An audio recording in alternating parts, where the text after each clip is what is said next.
Welcome, everyone, to the Whole Wellness Mama Summit, where we are unlocking the healthiest, joy filled mom in you using strategies from various wellness and parenting experts. I'm Amy Nesbitt, and today's topic is especially near and dear to my heart because I love all things multilingualism and trying to raise my children in that. So I'm thrilled to have April Wu here to discuss all things multilingualism. April was born and raised in the US, grew up in a bilingual household with Mandarin and English, and she pursued a master's degree in bilingual education and has been a Mandarin dual language immersion teacher for 13 years. She recently started her side business called Seedlingo to share her passion and provide educational products and resources to support and encourage families with similar aspirations of raising bilingual and multilingual children like me. She's raising her two children to be trilingual in Mandarin, Spanish, and English. So, like I said, as someone trying to raise multilingual kids, but often feel like I am falling short, I have been looking forward to this. So, welcome, April. Thank you. Thank you so much for having me, Amy. Yeah, it's so great to have you. I know I shared a bit about your background already, but can you share for those meeting you for the first time, a bit of your quick story or perhaps elaborating on what I already shared? Yeah, of course. So I was born and raised here in the States. So I'm an American born Chinese or Taiwanese. My parents are from Taiwan. And like you mentioned, I grew up in a bilingual household. I first learned Mandarin, actually. And English became my dominant language once I started going to school. So I'm sure you're well aware, all parents here trying to raise bilingual kids in the States, this is like inevitable for it to happen. And growing up in the K-12 education here, I studied Spanish, middle school, high school, like many of us. And then in college, I took 2 years of Japanese and I studied abroad in Japan too. So I just have always really loved learning new languages and different cultures. And eventually I became a Mandarin dual language immersion teacher. I also love working with kids. So it's kind of like the perfect combination, teaching kids and also sharing my passion for the Mandarin language and the Chinese culture. And now I am a parent of two. I have a toddler, um, and I just gave birth to my son a few months ago. So he's still very young. And so they're both budding trilinguals, and it has been such an amazing journey raising them. Well, I should say my daughter first because my son has barely started raising my daughter to be trilingual. And in 2020, I started documenting some of that on my social media channels on Instagram and TikTok. My handle is at Miss April Wu if anyone wants to follow along.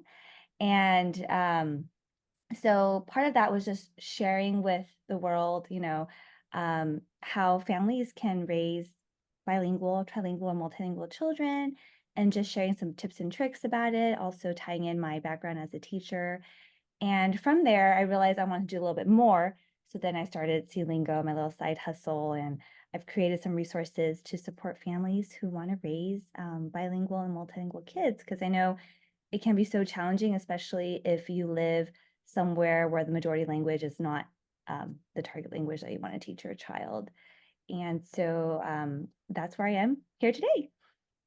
Oh, so many things that I resonate with. I took Spanish in high school too, and Japanese was my first language. All of that. I Yeah. actually went to go learn Mandarin too, so we kind of swapped. Very I love cool. languages too, but I digress. So let's start kind of on the basics because I know there are a lot of, I guess, common language introduction methods out there. Can you outline some of those for us and what people kind of try to do? Sure. I guess I can kind of start by sharing my own experience of what I've done and kind of tie in any of the methods that I haven't mentioned. So I just want to put this out there that each family is so different. So whatever may work for one family might not work for another. And you really have to find what works for you. Even just tweaking the methods to work for your family is fine too. You don't have to be so rigid in following whatever whatever websites say and things like that. So do what works for you because that's what allows you to be consistent, right? So for us, we use something called the minority language at home method. So it's for short, it's MLAH, and so that means with my daughter, we only spoke Mandarin to her, the minority language, which is Mandarin, and from birth, or even actually, I should say, you know, since she was in the womb, right? And so my husband and I, that's what we do. I mean, sometimes it's inevitable that English might come in, but 99% of the time we're just talking to her in Mandarin. Sorry, And the just to reason, clarify, both of you, yes, your husband and you yes, speak. Okay. yes. So minority language at home means everyone at home is speaking to the child in the minority language. Um, and so the reason behind this, well, because the other method that's very popular is OPAL, which is one person, one language. And that's really great for families where the parents are bilingual or one parent is stronger in one language and the other parent is stronger in another, right? So technically for us, we could have done OPAL. Like, for example, my husband could do Mandarin or English, and I can do Mandarin or English as well. But the reason why we chose the minority language at home method is because I feel English is so dominant in the United States. And, speaking from my own experience, I had no issues, acquiring English. It's the same for a lot of my peers. So I really wanted to nurture the minority language because I feel that's the language that needs more support. That's the language that you really want to boost. Otherwise, it's just going to fall to the wayside. And so that was my choice. Our choice as a family to immerse her in Mandarin. Um, and so we started with that. Then we kind of did a little bit of Opal because we had a Spanish speaking nanny. So when with the nanny would come, it was only Spanish with the nanny, right? One person, one language. So mom and dad, Mandarin, and then nanny, Spanish. Um, and also, we also did a little bit of a time and place method too. So when she goes to school, once she started daycare and then preschool, school was in or is in English, right? So whenever she's at school, that's going to be in English. And she also does take some Spanish classes as well. So every Tuesday or every Wednesday during that time, it's Spanish only. So as you can see, like we didn't just stick with one method. It was kind of like a blend of different methods. And I do also want to say, even though we are using the minority language at home method with my daughter and my son as well, my husband and I, we do speak English to each other. So I know I have gotten some DMs about that, whether it be confusing or not, and kind of like the ramifications of doing so. So I mean, obviously, my daughter hears us speak English, and she does get some English exposure there. But so far I haven't really noticed that she will start wanting to respond to us in English most of the time. It's still a lot of it's Mandarin. Now I know because she knows we know English. Eventually, a few years down the line, especially once her vocabulary grows, um, her brain starts developing more. There's more complex dynamics at school and all that. English is probably going to come into play more. I kind of have to work out, my game plan then. But that's currently what we do. There is another one out there called like the mixed language approach.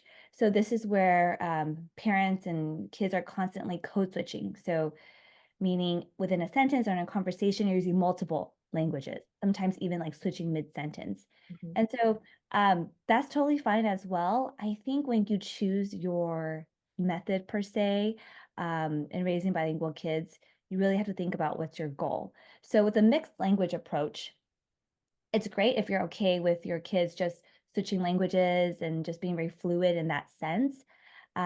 With that method, though, in my personal opinion, I wouldn't choose that because I do want my children to be able to speak in one language fluently when they need to. For Mhm. example, when they want to talk to grandma, it's going to be all in Mandarin, right?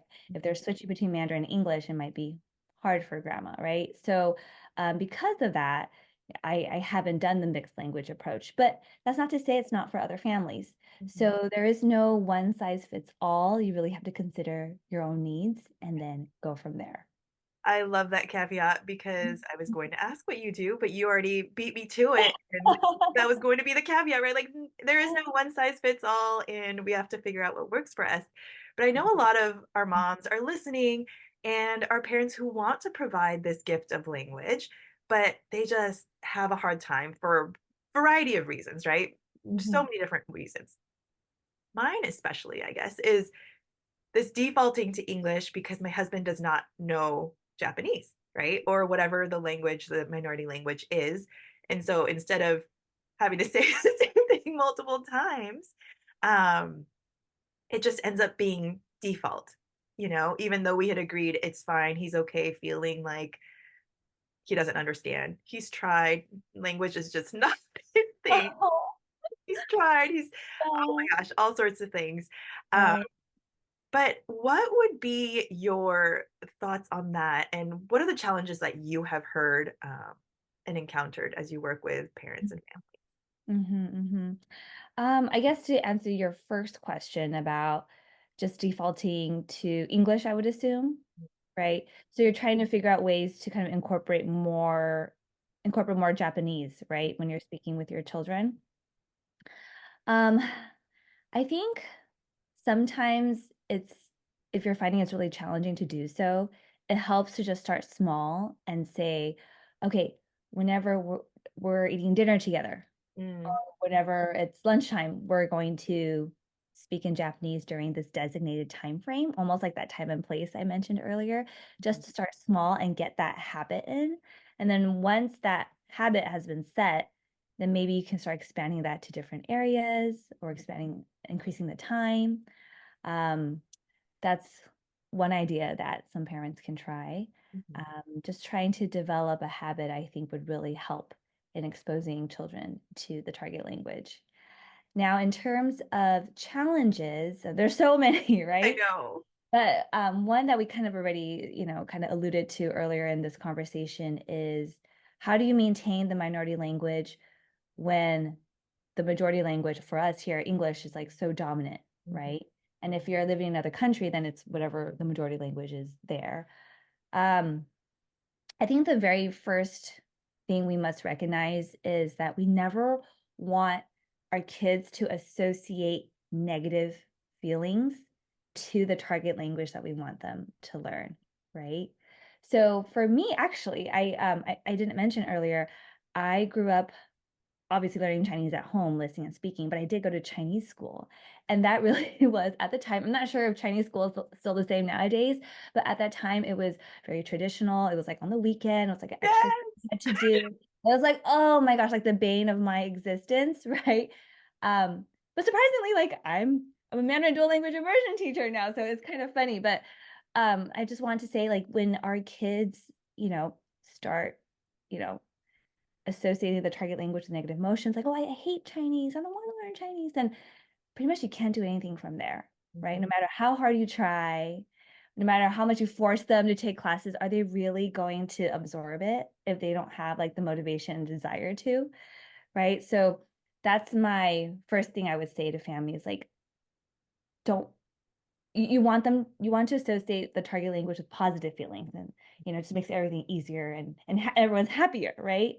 And so the next thing I would say is really figure out, um, give your child or have them think of like what's the meaning, what's the purpose of learning this other language, right? If they find it in themselves meaningful and purposeful, naturally they're going to want to use it. mhm. So to give an example or a couple examples, how K-pop has been really popular in recent years. And so all over the world, people are wanting to learn Korean, Uh-huh. right? So that's an example, like when there's like, oh, I really like this. I want to, I'm really interested in the Korean culture. So therefore I want to learn the language. Mhm, And that's like self-driven, self-motivated, right? Um, for my daughter, I mean, we've always been speaking to her in Mandarin. So that's almost like what she knows, mhm, right? And that's like what she'll do. But I think eventually there might come a point where she might feel like, oh, speaking Mandarin actually um, kind of speaks to the heart a little bit because she grew up learning Mandarin, and it's different when you just speak English. Like for me, when I speak English versus speaking Mandarin to my family, like it's really different. mhm, Um, so another idea is maybe family relatives, certain people only speak certain languages. And if your child really wants to connect with them, that could be a way to find meaning and purpose to use the language, right? Or maybe your child's older, like they want to travel somewhere when they're older, and they want to speak. that language of that country. So just really finding the meaning and purpose behind learning that language. And it's going to be different for every child, right? Depending on your child's interests and also your family situation. But I feel that would really drive that language learning process. So as a Mandarin dual language immersion teacher, um, I only use Mandarin with my students. Mhm. And of course, they're not fluent yet because I teach second grade. I used to teach kinder. So there is going to be some English, mixed in code switching. But because they have a desire to like communicate with me, so that's like their purpose, right? Like I want to talk to my teacher and she doesn't know English, Yeah, right? And so they're really going to try to communicate with me, and that's their purpose there, why they want to use the language. So meaning and purpose. Um, that's fantastic because I know my kids, I know they can use it because they automatically go to that when they talk to my parents, right? mhm. Oh, That is what great. they do. Perfect. Yes. Yeah. But then I'm going, wait, what? Why not me? Why don't you speak to me? But they know I speak English really Yeah, well, I know. These kids are smart. And I mean, like the brain wants to do what's easiest, right? Hmm. If they know, like, oh, mom speaks English. So, of course, it's like easier for me to communicate. I'm just going to use English. But grandparents, I got to use Japanese, right? So, yeah. And the travel piece too, we just went to Japan, and this is probably the second time I think that I took them. And the first time I definitely saw this huge language boost. And then this Awesome. time it wasn't as much of a boost, but I could see them Yeah. excited that they knew they understand almost everything, right? They just don't speak it back to me as much, but I Yeah. could see them trying to use it and seeing the value in it. So I love Yes. that you mentioned the travel and incorporating Yeah. the Right. benefits to them. Yes. You learn that. Yes. Like what's in it for me, right? Especially for the Yeah, older ones. They yeah, really need to see what's in it for me for them to want to pursue it. yeah. Yeah. Yeah. And I think this is also especially for those moms that might feel like they just don't have as much face time with the kids because they might Mhm. work outside the home, and so it's Yeah. it's harder for that second language, right? Especially if they don't get it in their schooling or in their aftercare or whatever it might be that they spend Hmm. all their time in. So for Yeah. those moms that might be feeling guilty, thinking I'm not doing as much as I can for them, Hmm. do you have any words of encouragement or Yeah. biggest things that they can take away? Yeah. I feel like as working moms, there's just never enough time, right? That's just like every day. Um, And every day's just so crazy. A friend of mine was telling me, I asked her, like, oh, how are you doing? She's like, oh, it's like what my coworker told me the other day. The baseline is just crazy, and then it's just like Oh, crazier, or So everyone's so busy. There's so many demands and responsibilities that I really think when it comes to raising bilingual kids, you want to do something that doesn't add too much of an extra burden. So starting small, and I think I mentioned this a little bit earlier in our conversation. Um, if you don't have that much face time with your child, then maybe it's the bedtime story. If it's younger kids, maybe it's the bedtime stories that are going to be in the target language, right? And maybe the books, if the books are in English, you could still read it in the target language, tell the story using the target language, or if you happen to have books in the target language, even better. And let's say that habit has been established, right? Every night, bedtime stories are in the target language. Hey, maybe you can expand that to the whole bedtime routine, bath time, brushing our teeth, right? And oh, look, that's been going well. Then you can expand it some more, right? So it really is just starting small, setting yourself up for success. Um, Personally, like sometimes I'm too ambitious and I want to like do so much and I end up like failing because I set too high of a goal for myself, right? So really start small, be realistic, you know, establish that habit. And then once that has been solidified, expand from there. Because language learning really is all about consistency. You really have to do it consistently. And if you start small and can do it consistently, that's a huge win. And so that's what I would say to encourage moms who are feeling overwhelmed and not having enough time to interact with their kids in the target language. I love that. So Yeah. I know you have a lot of tools as well that you're developing for moms to be able to use. Can you share some of those? Because I think tools are always amazing. Yes, yeah. So, I started Lingo, and so I started with these flashcards or activity cards that I created. I ran a Kickstarter campaign a few years ago, and it was funded on Kickstarter, so it was super exciting. Um, so my whole idea is you want to make language learning meaningful and purposeful, right? And so for a lot of our beginner learners, you want to teach them vocabulary that they're going to be able to use in their everyday lives. So my flashcard set includes bedroom vocabulary words. It's designed for different learners, so beginner, intermediate, and advanced.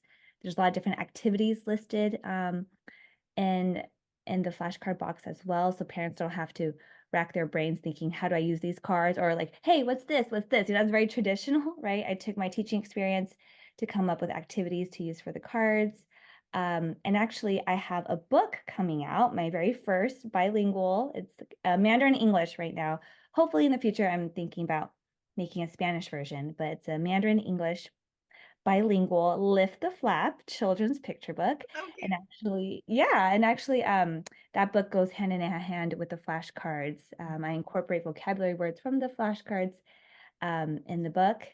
And I also have some posters for a visual for the vocabulary words and the coloring book, just depending on your child, how your child learns and what they like. You can do a different combination of these resources. I love Yes. the incorporating play part of it that you mentioned Mhm. because there's so much that you can learn from play, right? It doesn't have to be this traditional, like you were saying, which Mhm. kind of have this hesitation, right? Of, oh, we're doing the rote memorization of characters or, whatever it Right, might be. right.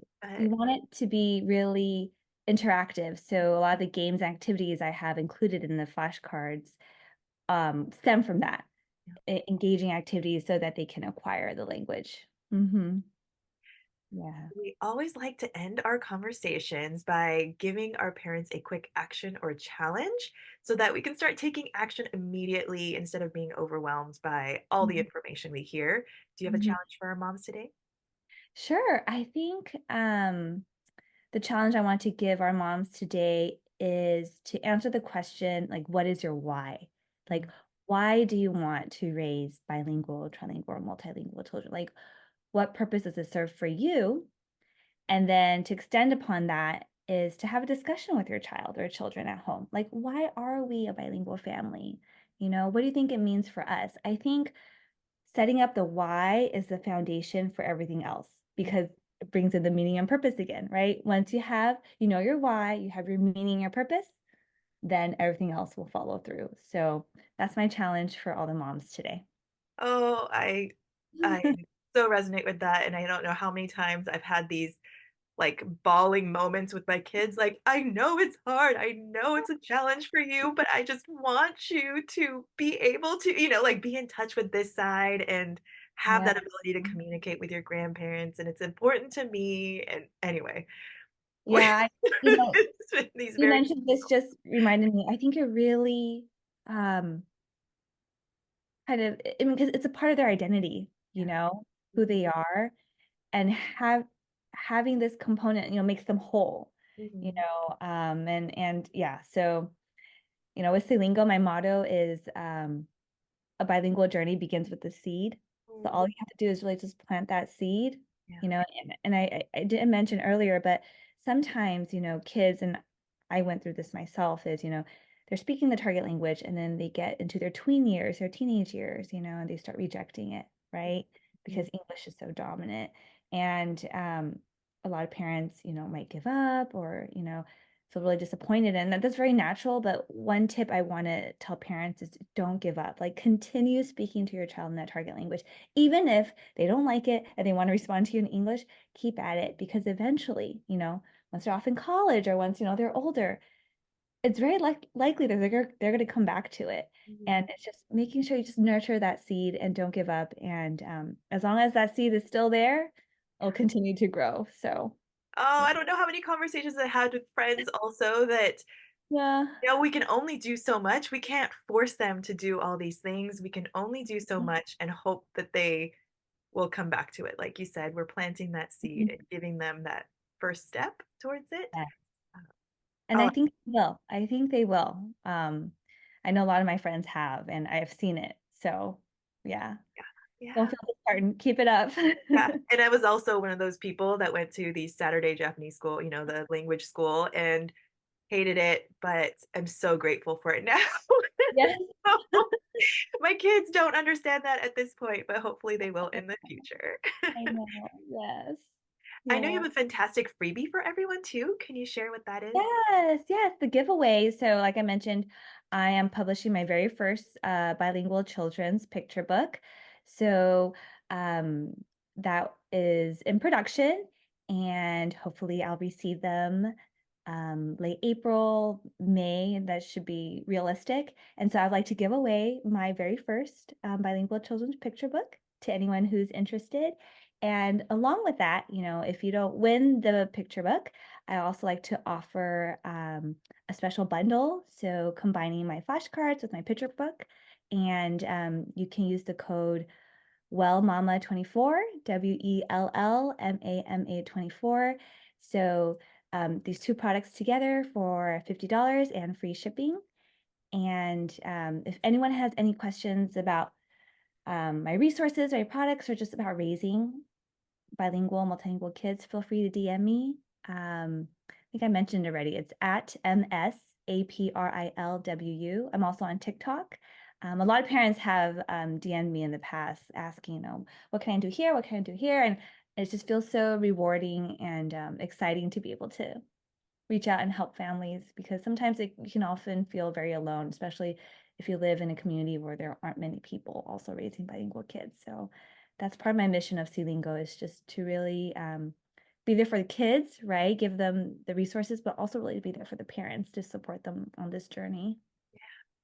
All Yeah. the links will be included so you won't miss out. And we'll have the Facebook post. So look out for that Facebook post on the giveaway, and you could be that winner. But even if you're not, go grab that bundle with the code, and it'll be well worth it for your investment into your child's language development. Oh, so many good things. I want to give you the opportunity to share anything else you might want to leave our mamas with before we end. I don't want it to end because it's just like there's so much good stuff here. Yeah. I guess I will mention one thing. I know we've kind of discussed a little bit about how some moms may feel really overwhelmed or guilty about not doing enough for their kids and sometimes comparing their kids to Yes. other kids, right? I mean, it's inevitable. I think all of us do it, right? I think it's just like human nature. Um, and I kind of wanted to share, I guess, my biggest advice in regards to this. Um, I think us as moms, because we go through so much, we really have to like be kind to ourselves, right? Like if we're not kind to ourselves, like who else is going to be kind to us, right? Like, and we want to be a good model for our kids. If we want our kids to be kind to themselves, like it starts with us. So, um, definitely try not to go down this slippery slope, or if you do start, I mean, just catch yourself and like reel yourself back in. So, just remind yourself that every child is different, every parent is different, every family is different, everyone's situation is different, right? And we can't really compare ourselves to other families or our kids' language development with other kids' language development because it's not an apples to apples comparison. I think that's really important to recognize. And I think one takeaway is, it's fine to, feel overwhelmed and feel like, a sense of guilt, but just catching yourself and reminding yourself, like, okay, like, hey, like, what am I doing? What am I trying? And if it's not working, okay, what can I do to tweak it? Or what can I do? What can I start to, you know, um, expose my child to give my child more opportunities for this language, right? So focusing on what you can do, focusing on these action items instead of, you know, like beating yourself up for it.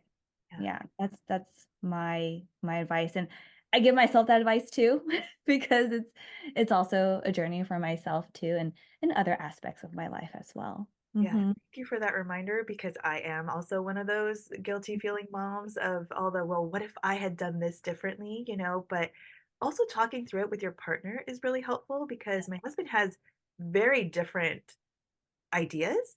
Like, one Mhm. of them was they really like playing games. What if we just switch the language on this Pokemon Okay. game or whatever Oh it is, my gosh, that's so clever. Yeah, there Yes. are things that he's just thinking outside the box that I Yes. never thought of because I was going, "Well, I don't really want more screen time." But he's going, "Well, this is educational," and, it's just taking the pros and the cons of different things, thinking outside of the box, and it's also really cute to see my husband trying to learn these characters and Mhm. competing with my kids almost, or, like, my kids are like, "No, dad, it's actually this," and it becomes a fun thing going back to the play aspect of it, you know? Bonding too for the family. Yeah. Someone once told me in regards to screen time because parents try to limit that, right? So if you do want screen time, it has to be in the target language. Right. Otherwise, no screen time. So The that's another incentive, right? It's going back to the another strategy. Yeah. Oh, I love this. Well, Yeah. thank you so much, April, for sharing your wealth of knowledge in the language world with us as we try to give this wonderful gift to our kids.